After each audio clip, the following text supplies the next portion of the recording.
How many discounts does USAA Auto Insurance offer? Too many to say here. Multi-vehicle discount, safe driver discount, new vehicle discount, storage discount, legacy. How many discounts will you stack up? Tap the banner or visit USAA.com/auto discounts. Restrictions apply. It's tax season, and at LifeLock, we know you're tired of numbers. But here's a big one you need to hear. Billions. That's the amount of money in refunds the IRS has flagged for possible identity fraud. Now here's another big number. 100 million. That's how many data points LifeLock monitors every second. If your identity is stolen, we'll fix it guaranteed. One last big number. Save up to 40% your first year. Visit lifelock.com/podcast for the threats you can't control. Terms apply. I'm Nina Concepcion. I'm Catherine Lauren Taylor, and we are obsessed.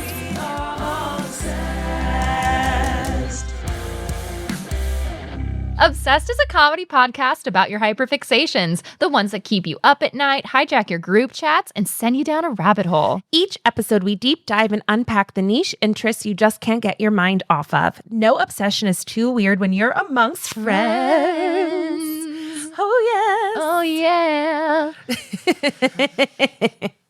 Love that. Oh, my goodness. Riff it, girl. Thank you. I was taking a anxiety bath, which baths are a really good way for me to ground myself when I'm feeling like anxious. Great. And on TikTok, I came across. I'm just like scrolling in my bath, trying to ground and disassociate at the same time. Yep. I'm sure that's working out great for me. But someone was like, "I'll sing melody, you sing harmony." On all of these songs. And did you do it? I did it, and actually, it was so healing. I forgot how I'm not a great singer. I'm good at impersonating people singing, but myself, I don't think I'm good at it anymore. Back in my choir days, God, I could have been a star. You could have been something. But anyway, it was really lovely. I was like, wow. This is hearing someone harmonize while I can just sing the melody that I know was it was really wonderful. That's lovely. Yeah. Okay. Well, what are you obsessed with this week? I'm obsessed with the Ryan Murphy show, Love Story. Hell yeah. Carolyn Bessette. I think that's how you pronounce it. RFK Jr. Wow. I didn't know anything about do you know anything about their story? Other than how they died, not really. I didn't even know how they died. Was she from Money? No. Or, I only know what Love Story is showing. Sure. In the world of Love Story, 100% not. She kind of gets into this world through just being a cool girl. She's a cool girl. She is a cool girl. Yeah. And, God, the hair. I know. Everyone's flips. talking about it. Her outfits. God, her outfits. It really does kind of capture the 90s. Yes. Cool girl, effortless. Yes.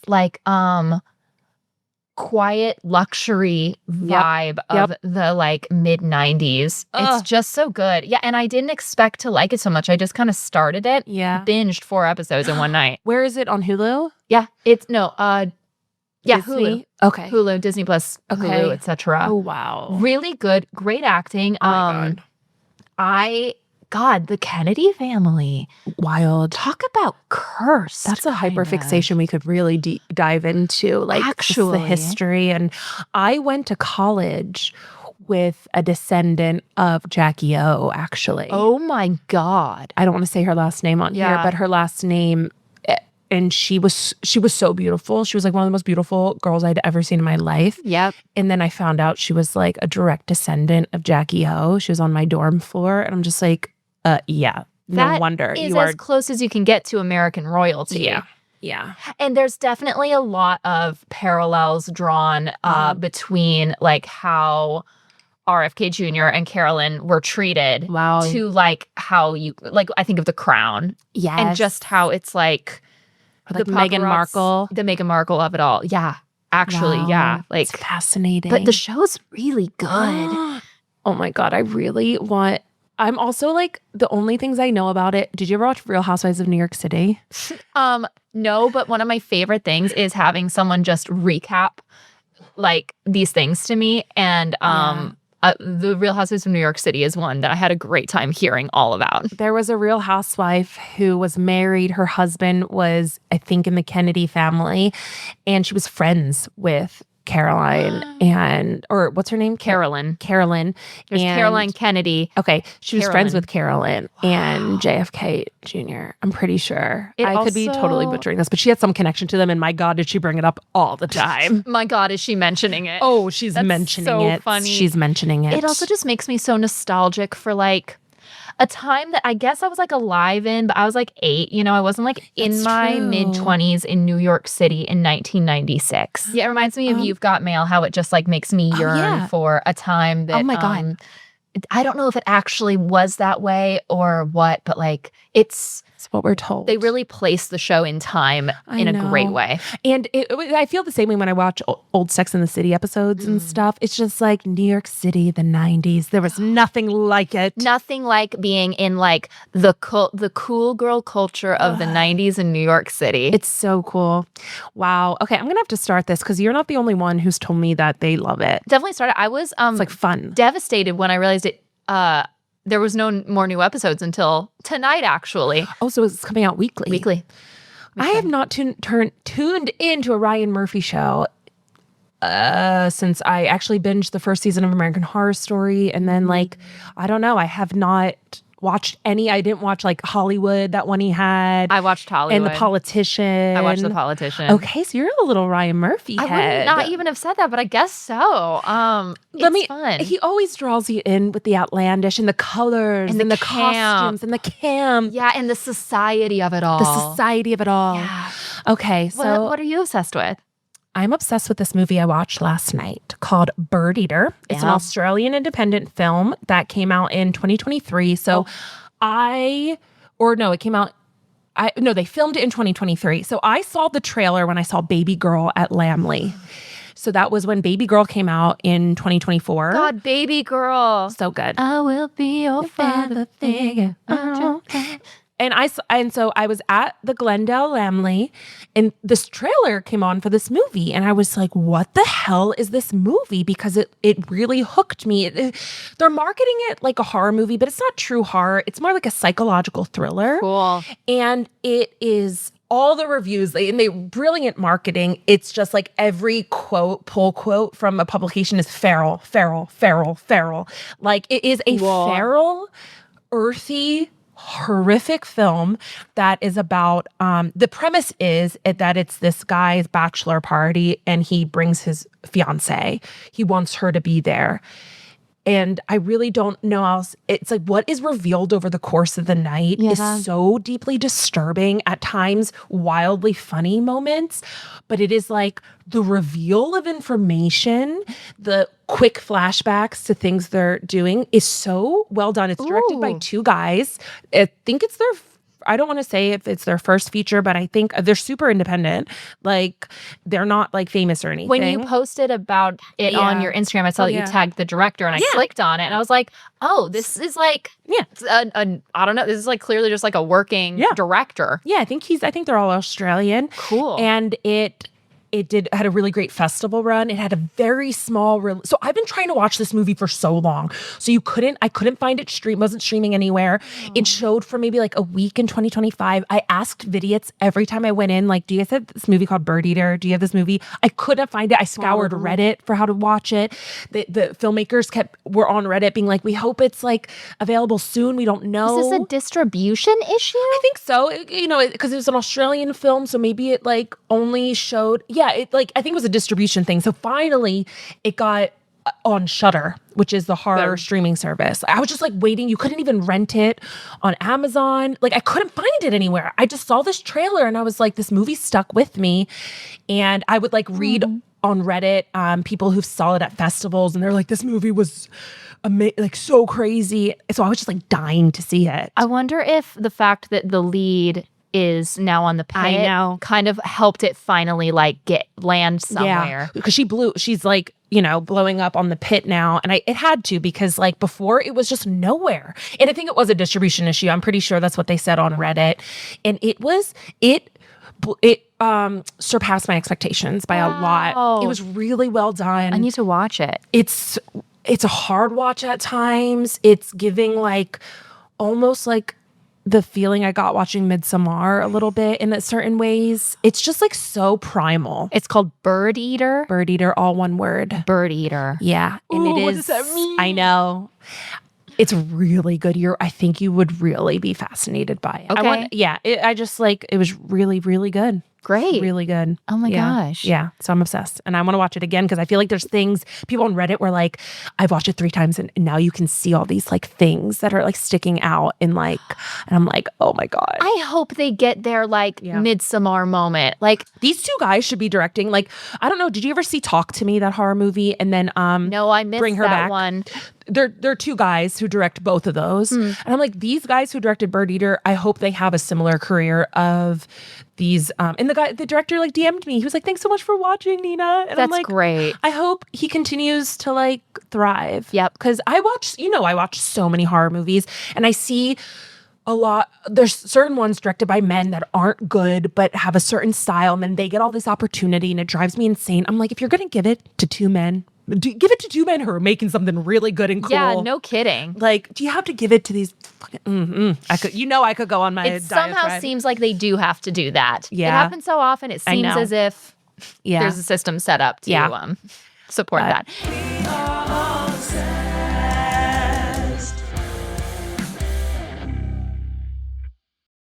Disney Plus wants to know, are you ready? For Marvel Studios' Thunderbolts, The New Avengers, now streaming on Disney Plus. Let's do this. One of the best Marvel movies of all time is now streaming on Disney Plus. Hey, you weren't listening to me. I said Thunderbolts, The New Avengers is now streaming on Disney Plus. Meet the New Avengers. That's cool name. Marvel Studios' Thunderbolts, The New Avengers, rated PG-13, now streaming on, you guessed it, Disney Plus. Today is very exciting. Speaking of problematic men, I'm about to tell you why I fucking love maybe the most problematic, traumatized person in the history of Marvel, nay, the world. No, not the world. Not the world. The Marvel world. He's fighting for justice in his own really messed up way. Great. Yeah. He's like Dexter a little bit. Actually, that's kind of similar. Kind of similar. Okay. We are talking about the ship of Frank Castle and Karen Page, aka Castle, from Daredevil, The Punisher, and as I just learned, Daredevil Born Again. Great. So, okay. If you go back and listen to, I think it was Pitch-a-Fic Part 2. Yes. I pitched a fan fiction that I had written in my head starring Frank Castle and Karen Page. Yes. And I went on this whole spiel about how pissed off I was that like they were in The Punisher and then it just kind of dwindled. And there, I think there was a lot of like issues between Netflix and Disney and like who actually owns this property now. Yeah. And it felt like this really interesting relationship was a huge casualty of this like legalese. And I was like really talking about how upset it made me. And then I go home and I'm like, oh, I'm going to see like, let me go down like memory lane. I go on Tumblr. I see GIFs I've never seen before. There's footage that I'm like, where was this? What am I looking at? I find out that pretty much a year ago, a whole new Daredevil series dropped, Daredevil Born Again, on Disney Plus. Wow. The Daredevil franchise, Punisher franchise, is now a property of Disney. And listen, God bless the mouse, because they knew what they had in like Daredevil, Punisher, that whole kind of Defenders arc. Yeah. Was actually something very special. Like the first 2 seasons of Daredevil specifically, and also season 3 actually, really freaking good. But there's like a whole new series of Daredevil, and the thing that was really freaking crazy to me was that in the finale, in episode 9 of Daredevil Born Again, there's like castle scenes. That's the heartbeat scene. Is it in the finale? Yeah. Let me explain. Yeah, you have to. Also, just for anyone listening, because I was confused. So there's the Daredevil series. Frank Castle shows up in the Daredevil series. Yes, he is like the kind of big bad. Okay. And then the Punisher had his own series. Yes. And Frank Castle is the Punisher. Yes. He was such a success that they then... I was going to say, it's the same way like the Marvel movies, the characters. They overlap and so they show up in each other's things. But just for like my brain, so like the Daredevil TV show came first, then the Punisher, then Devil Born Again. Daredevil Born Again came out like 9 years later. That's the thing, because I remember my husband was watching it, but then like there was that whole kerfluffle of like who owned it and where it was going. So then he was like, ugh, like he fell off watching it because it was so frustrating. And it felt, again, it felt like, God, it's so sad that like all this potential just kind of got like washed away in the who owns what. Okay. So I'm online and I'm like, okay, there's a whole new series of Daredevil that's been out for a year. Great. Turns out in episode 9, the finale, who shows up? Frank Castle. He saves Daredevil from a bad situation. Wow. And he's like, I got a call that I couldn't say no to, or something like that. Your Jon Bernthal impression. I'm going to do a lot of Jon Bernthal in this. He's like, I got a call that I couldn't say no to. And you don't know what he's talking about. Flash forward, Punisher, Daredevil, like just got escaped like a explosion. They like roll and like stand up on the alley. Of course. They're like, wow, like what a crazy explosion. A car pulls up. Oh shit. Headlights. They both look. Who gets out of the car? Karen Page. Wow. Karen Page gets out of the car, and the way this frame is shot, there's like more, like the Punisher is lit more, and he's like watching her, and you can kind of tell that like there is history here. Oh my God. And she's like, get in. So then we go to like Punisher's or Frank Castle's apartment. I like just calling him Punisher. I know, we just go to Punisher's We go to Punisher's apartment. This was like absolutely insane to me. We go to his apartment, and remember, Daredevil is blind. So he has like his kind of superhero thing is he's like gotten heightened hearing, smell. He's already clocked that Frank Castle like got a haircut and has on aftershave. Even though he looked like shit before. Wow. But then he got this call from somebody. Interesting. All of a sudden, he's like, I gotta get my shit together. So that's been clocked. Karen and Frank are having this interaction where he like offers her coffee. She turns down the coffee. There's like a, are you gonna come with us? And he's like, no, I got my own things to do. And you find out that in the next scene, he's like, you know, I could hear your heartbeats. Matt Murdock is saying Matt Murdock this. says, you know, I could hear your heartbeats. And Karen is like, did you hear his? And he's like, yeah, confirming that their hearts were racing looking at each other. God. And she's like, it's just adrenaline, I'm sure. But like, it's so insane to me. Sometimes miracles do happen. Like, you can think a ship is dead forever. No. Go online, and all of a sudden it's canon. Oh my God. That they were standing in a room together, looking at each other with their hearts racing. It's just insane to me. It's so good. Is there going to be another season? Yeah, there's going to be another season. There's going to be a Punisher special. I hope they don't let it die or never talk about it again. But that's the power of fanfic. We'll always have fanfic. Well, we'll always have fanfic, and I need to tell you about a fanfic that I absolutely love. I saved it, and I'm going to start reading it. Dude, it's so good. But really quick, so the season 2 trailer has come out, and it shows that Karen Page and Matt Murdock are clearly together. Ew. Well, Castle shippers are very like, but I'm not worried because I know how stories work. Exactly. I've been down this road before. I love it. Why would they establish this connection between her and Frank Castle that Matt Murdock is also aware of, and then show Matt and Karen being super happy together, if not to break them up? I know. And the yearning in the angst, and she's with the wrong guy. She's with the wrong guy. Who she thought her whole, like, forever was the guy. Who she should be with. Because he's a good guy. He's a good guy. And like, but isn't he kind of like a man whore in the original series? I think just like women are like attracted to him. But she like carries a torch for him. Totally. The whole original series. And he's like, is he into it? Does he like her too? Yeah, they had a connection. Okay. They like dated and then it kind of fell apart. Yeah. Oh yeah. So a little backstory. Yes. I just jumped right I know in. you did. And we need to talk. You need to like bring us through the backstory. Yeah, maybe we can even like edit this so this comes before Frankenstein this episode. Jumping right and be like, guess what?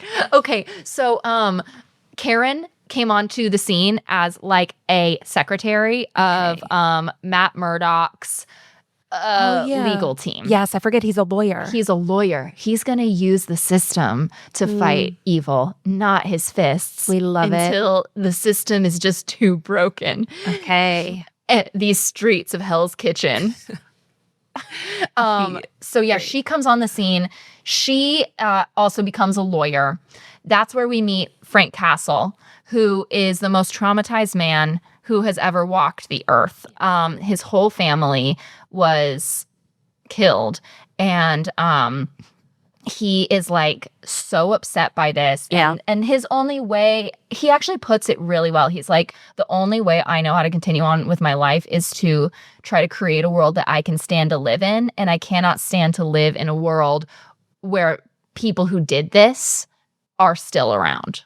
And I can't fault him for that. I mean, yeah. And like, he absolutely takes justice into his own hands in a way that is super violent, would not work in the real world. Does he kill people? Oh, yeah. Well, and that's kind He's of like John, what am I thinking of? I don't know. Keanu Reeves. Oh, John Wick? Yes, John Wick. There we go. He's like John Wick. Well, and that's kind of the crux of the issue when he's first introduced is like, is Daredevil going to also like kill people? Because from here on out, he's been a vigilante who like doesn't do that. And that's kind of his line.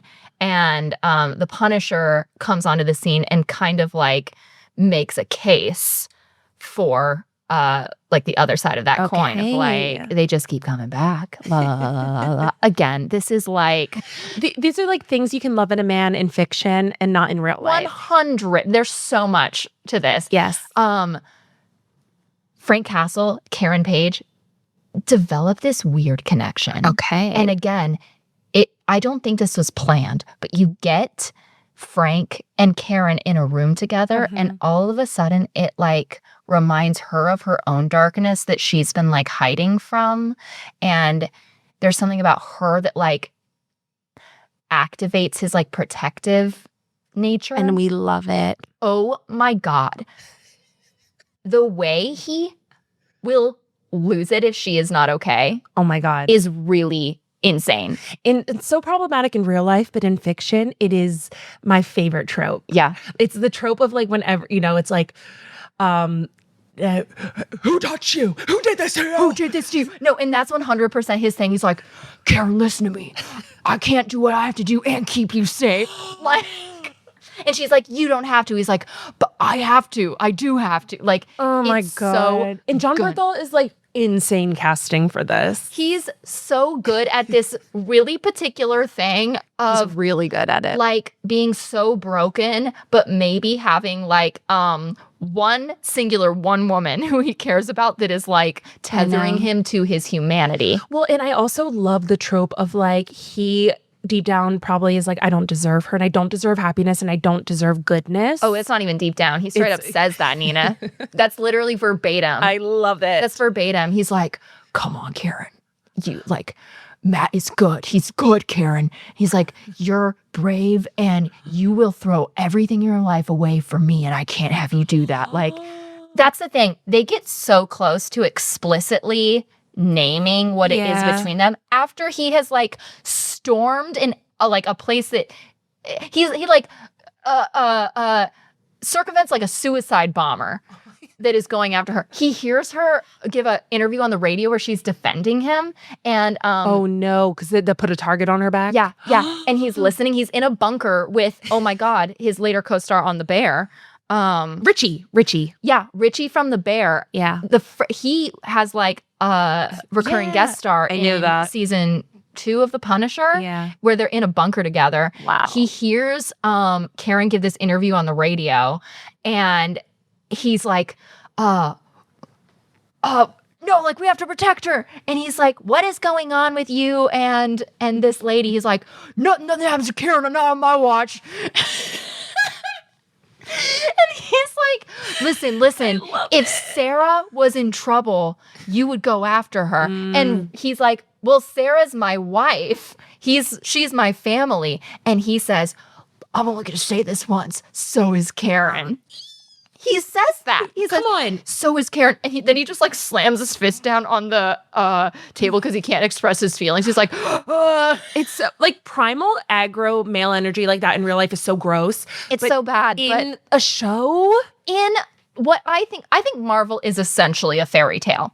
It's a fairy tale world. So in my mind, it's like Star Wars. Like we are not behooven to, I don't know. I get really frustrated when fandom is like, do you know how hurt Captain America was when this thing, I'm like, none of these people are real. Yeah. This is a fairy tale, you guys. Like it's not they real. Have powers. Yeah. Why are we treating this why are we handling this with the same like morality weight that we would give, I don't know, freaking The Pit or something. Yeah, exactly. And we don't have to. It's a fairy tale. It's literally a fairy tale. So therefore, I can love Frank Castle the same way I love like Rhysand in ACOTAR. Exactly. Another like... he's so Punisher coded. He is so Punisher, Dark Angel, like an Angel of Vengeance coded. And so imagine my surprise when I log into Tumblr and see that there's actually a bunch of very recent Castle content. It was, I don't know, the world is so dark. And this felt like a gift. Yeah, fan fiction will always bring us through the hard times. Well, it wasn't fan fiction. This was real. Just like the meme sets or the GIF sets. Sorry, I was trying to create a bridge to. No, you're good. I was trying to create a bridge to what I had jumped to, which is essentially like the end of the story. So you log on after being like, oh my God, because we talked about it in the Pitchific. Yes. This was before you discovered that this, in Pitchific, I was like, and that was the end of the story. No. Imagine me and my surprise when I log on and realize, no, the story has been picked up. In fact, they're kind of nailing the hammer on the head. They're sort of explicitly saying there is a bit of a love triangle between Matt and Frank and Karen. If they're not endgame, like... What was it all for? Well, if these writers... Or just pretend it, or just like, because we've seen this so much. We've seen this over and over again. It's devastating. It's disappointing. It's devastating. My first real taste of it was when I was obsessed with MTV's Teen Wolf. I do need to get into that. I was obsessed. About Teen Wolf. And there is this whole arc so long, and then the writers just completely dropped the ball after the best crescendo moment where it finally is happening. Yeah, it's so and they just dropped the ball, and it's just terrible, and they just completely don't even mention it anymore, and you're like, what was it all for? Yeah, and like, was I being emotionally manipulated to care about this? Because now I really care about it, and you're kind of gaslighting me to act like that like never happened. It really does kind of feel that way when you fall in love with something that's like, you wrote the show. It was in the show. I think that's the mark of like, I don't know, someone who gets it and someone who doesn't. Or just like maybe so many voices in the room. Too many cooks in the kitchen. Or honestly, just like the IP being in flux and things have to fall to the wayside. Damn. But okay, I will say them being endgame, I think is what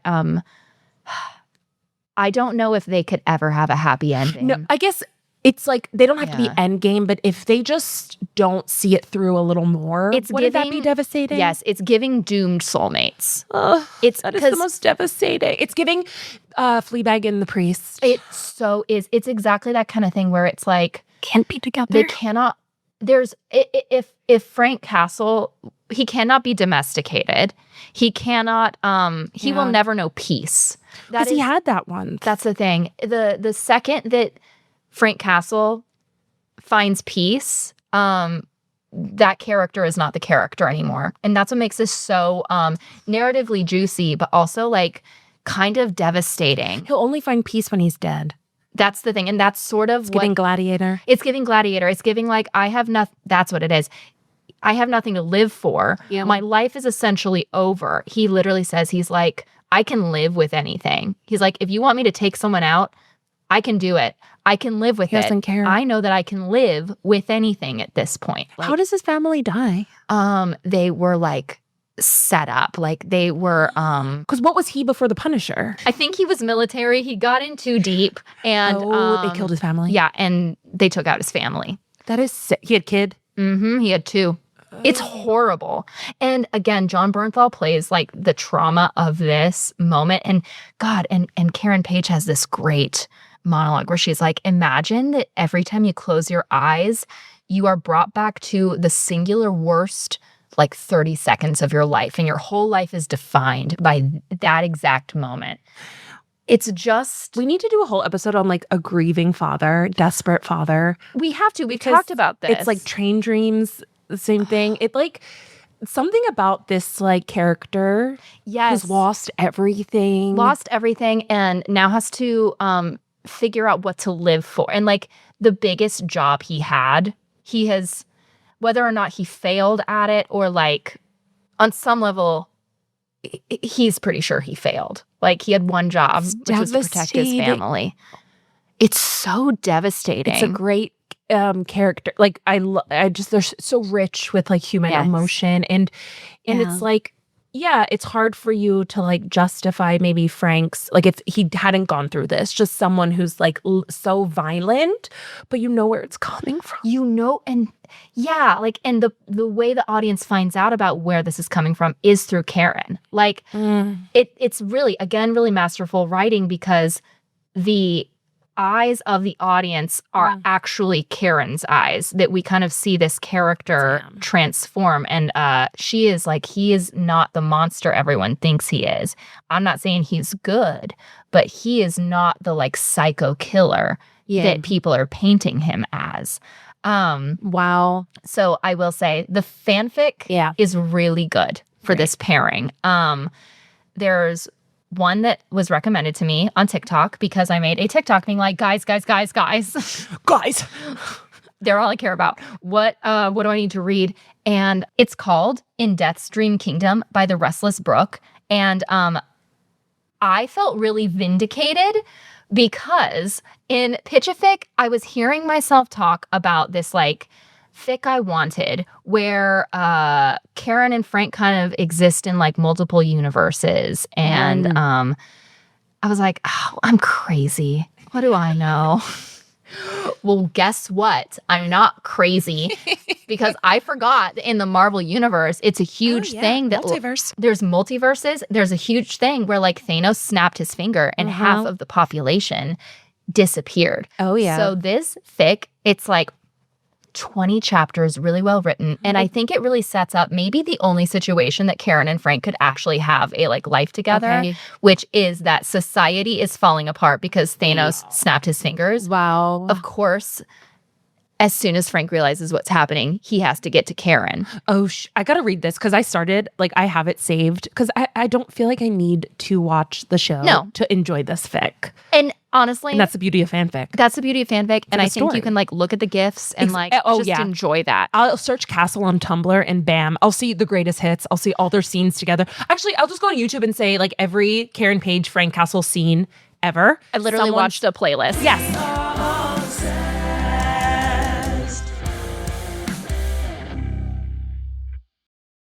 This fic is so good. And like, oh my God. First they're in the bunker, but then they have to flee the city. Okay, love. And it reminds me road trip of, actually. It actually is kind of similar, I'm realizing, to Jon Bernthal's arc in the first season of The Walking Dead, where he like went and got that woman who the world best is friend's wife. His best friend's wife. That first season of The Walking Dead is so good. I know. But he like also protected them. And there's a world where if Rick hadn't survived, it would have been like he would have had a happy life. Oh, Shane was such a doomed, flawed character. And so is the Punisher. Yeah. So doomed, so flawed, so romantic. More romantic than Shane. Yes. Shane was kind of a douchebag. Oh, totally. And he felt like that's the difference. Shane felt entitled to the woman he loved and the life he wanted.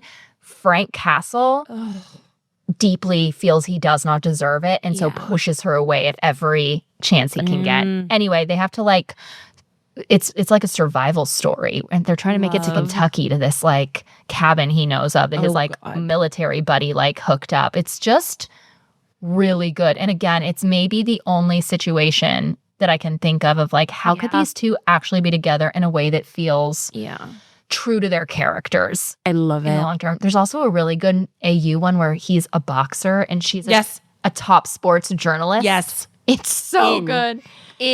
That's a really good one too. You have to send that to me. Okay, I will. I love AUs like that. Me too. Ugh. Jon Bernthal has the Tom Hardy effect on me, where they are just like these bruiser dudes. That's a good comp. They don't seem like actors, but they are such actors. God, they're such actors. They're like the brand, they're like they're very cut from the Brando. Brando cloth of like the old like really like masculine. They're like built like a brawler.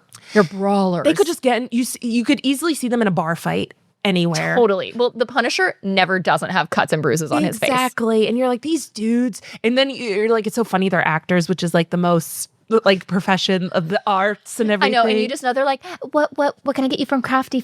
John. Yeah, exactly. And it's like they are artists, but it's like they are just like Jon Bernthal's so funny. Like his like inner, just like his whole being is so like he plays Frank. Like there's a reason why he is a very good Frank Castle. Like he's really good. Yeah. He's such a good actor.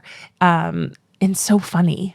Yeah. Like, I don't know, like his whole vibe is so funny to me. I'm just so grateful that like the story of Frank is continuing. Yes. Like, oh my God. So I'm going to dive into this. Yeah. I'm going to watch a compilation on YouTube. Watch a compilation. I'm not going to watch. Drink a glass of wine and then start that fanfic. Yes. This is what I need right now. Because as we talked about, like Catherine and I have such obsessive personalities that one obsession will be our whole world for like a 2 month. weeks. Yeah. And then like I can't really, it's enough.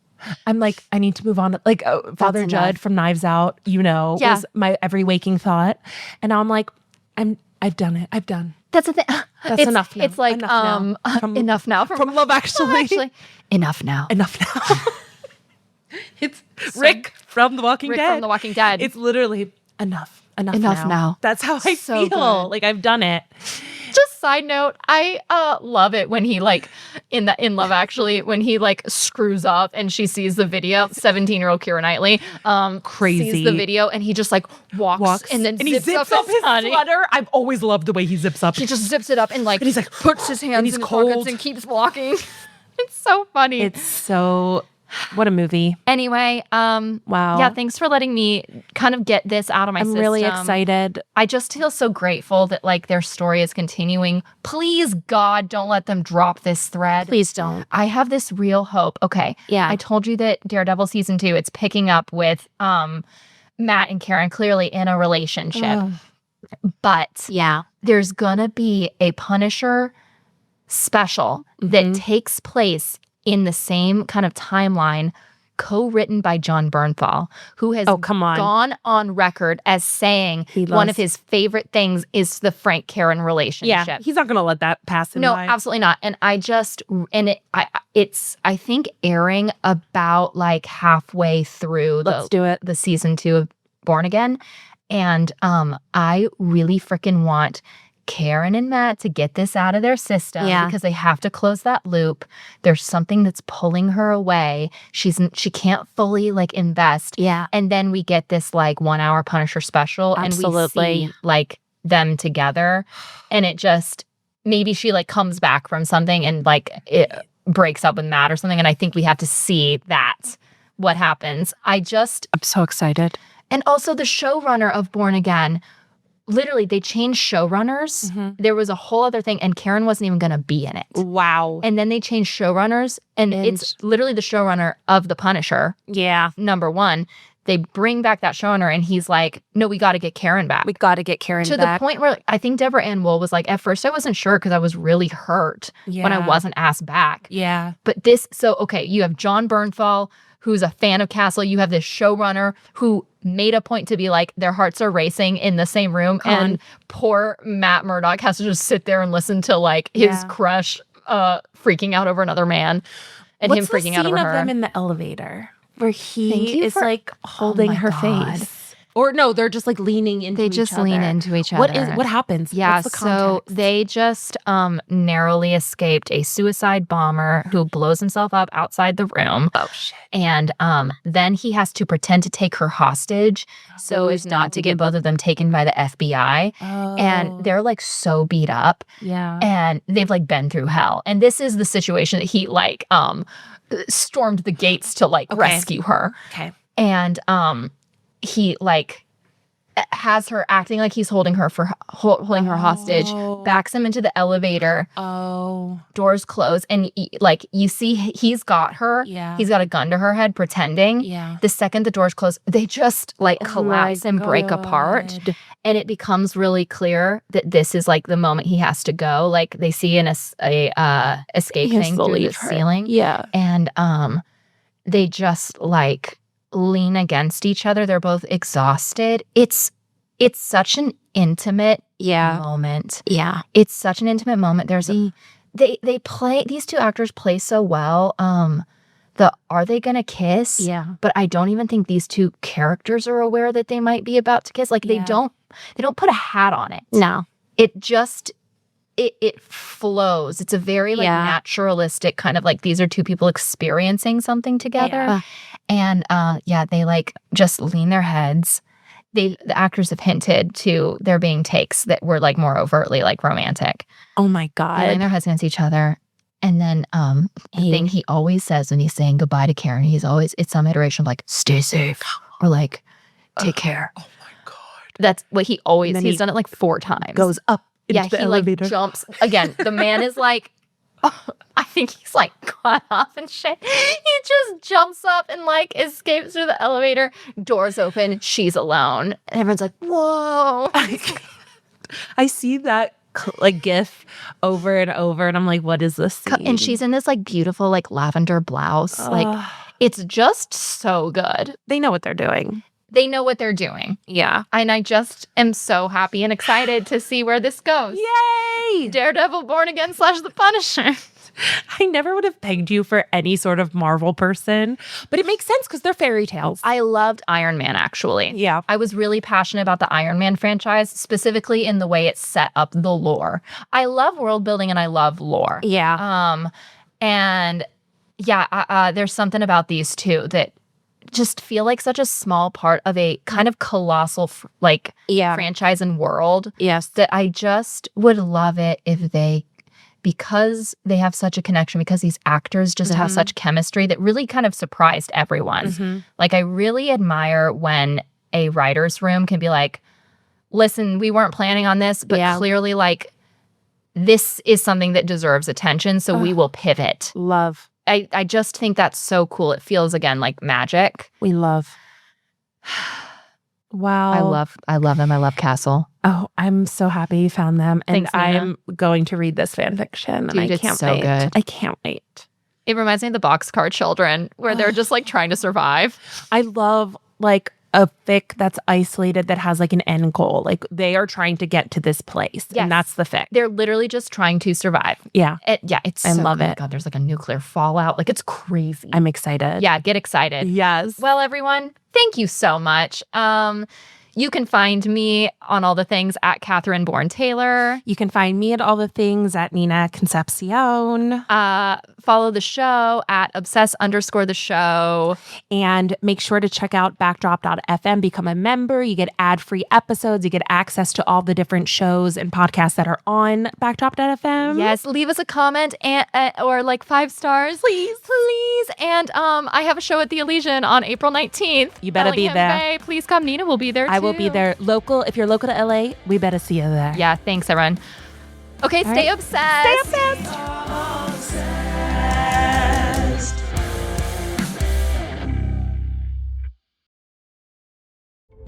Sometimes it feels like red and blue states are just as divergent as post-World War II East and West Germany. So what can the US learn from German political history in order to create a more perfect union? Find out on the new season of The Future of Our Former Democracy, the Signal Award-winning podcast for more equitable democracy and large media. Hosted by me, Colin Cole, and Heather Villanueva. It's time to rethink democracy.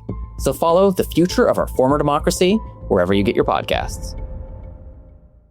Not all darkness is dangerous. Sometimes it's the doorway to becoming whole. On the brand new podcast, The Shadow Sessions, hosted by me, Hibab Al-Faqih, a psychologist and trauma expert, we shed light on the hidden corners of the human experience. Through raw, unfiltered conversations from the edge of healing, The Shadow Sessions invites you to do the deeper work that leads to real change. Follow The Shadow Sessions wherever you're listening now.